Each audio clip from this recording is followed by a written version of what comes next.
All right, so this morning we've got this carport we're going to lift up. As you can see, it's sunk dramatically in the center here. From water coming in from outside, no gutters. Water has caused the swell to subside and sink. So unfortunately, the slab's so broken up, so we're going to have to work really carefully and slowly to try and lift it evenly, that we don't get one slab lifting more than the other. So you can see how it was binding in the corners on that end and that end. When I was cutting it, there was a lot of binding there, but there was no binding in the center here. That's why it was binding in the corners, holding it up, and it dropped down here. Well, I cut it to relieve the binding so that we can get even lift on it. If I don't cut it, it's going to bind and start lifting this slab here, which we don't want. We want free movement on that slab to raise it up evenly. So now we're starting at the back, because that's all good there, but this here, there's big hollows at the back, but the main area is the front section. So what I'm doing is working from the back forward, so we can stabilize this area that's so badly broken up. So for me, I want to try to keep it all together, fill the voids and support it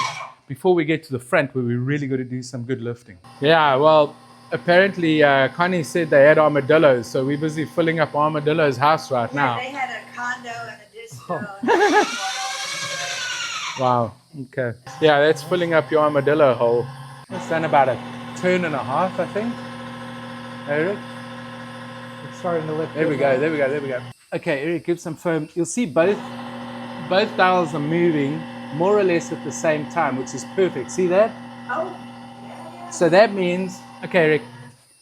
So that means that this is binding and it's lifting both slabs.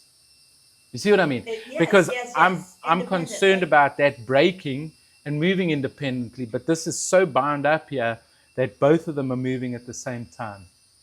But it has definitely come up. Oh, yeah. Okay, Rick. Not too much. I just want to recut that because I think it's still binding in there. So I just cut this joint up again because it felt like it was binding because we had movement on the one slab and not the other, which means these two slabs were coming up together. So I just cut it. I did find some binding, so hopefully that'll free it up for us. But now we're going to drill a hole closer to the front. Well, now I want to see if we can get some good lift out of this area. Yeah, move closer to the slab that needs most lift. Probably going to get a bit of relief foam coming out this crack. There's a bigger void under here than I expected. They're moving. Yep. So now you don't want that one to move, right? Or you want it to? Huh? Yeah. I don't want this one to move. Yeah. Because that means it's binding there and lifting that up. Yeah. Right? But this crack hasn't got bigger, yeah, but I don't want it to get bigger. Because you see, we got the whole back filled up. Unfortunately, we got so much material behind there, Rick, that it cracked. There's some relief, Jack. That's still going up. But even if we just get that corner up, then I'm happy with that. Then we can move over this way. Yeah. There we go, there we go, there we go, there we go. Is that other dial moving? I didn't look now. That did move. I'd like to get it level, but I'm not sure how we're going to, how successful we're going to be, because it's so busted up already. And I'm trying to work around the cracks and get the cracks all to move together in the binding, so we get enough binding so that it can actually lift the pieces together, because it's so broken up. But the indication's pretty good because we got that dial moving with that one.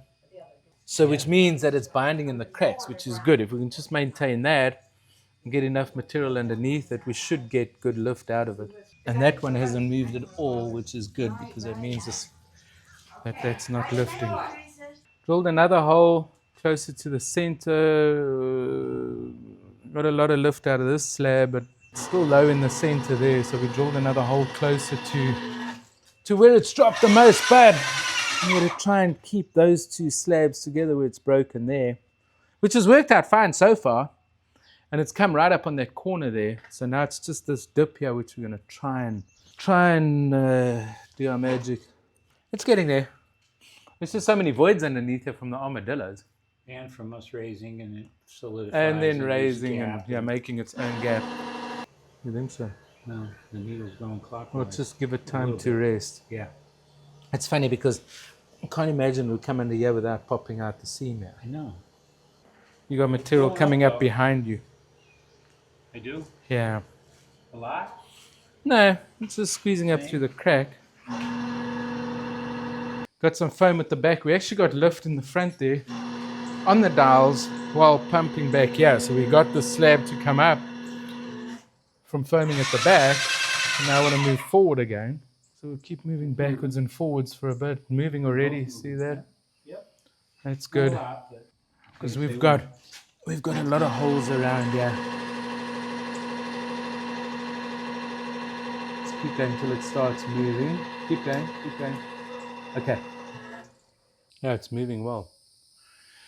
We're getting good movement and we've kept this broken slab together for the most of it, which is good. It was our aim was to get lift but keep the slab intact. It's funny because that dial goes up and then now it settles, see it settling back? I wonder why it's doing that. Let's give it more time after this next foam in case the material's going that way. Keep going. Keep going. How's it coming along? Good. Good. Okay. Oh, this has come up a lot. Look at this. From when I had it down at 0, you know? Yeah. So I'm not complaining. I This haven't material's seen that coming underneath, yeah. Alright, give it a sec, I'll give it. That's why it's not lifting on that one. That's why But this that one one's... That one just moved a half. Okay. Okay, this one's solid now, so that's good. All right, so today we came with this car park, this car patio pad, all broken up, but it sunk about 3-4 inches down. We got it raised up nice, we got it stabilized. Apparently they had armadillos down here before, which caused a big void, caused the concrete to sink and crack. We got that all nice and filled up. And yeah, job went very well today, so ready for the next job. If you need any concrete repair work, foundation repair work in Tampa Bay area, Florida, give us a call on the number below. And if you enjoyed this video, check this one.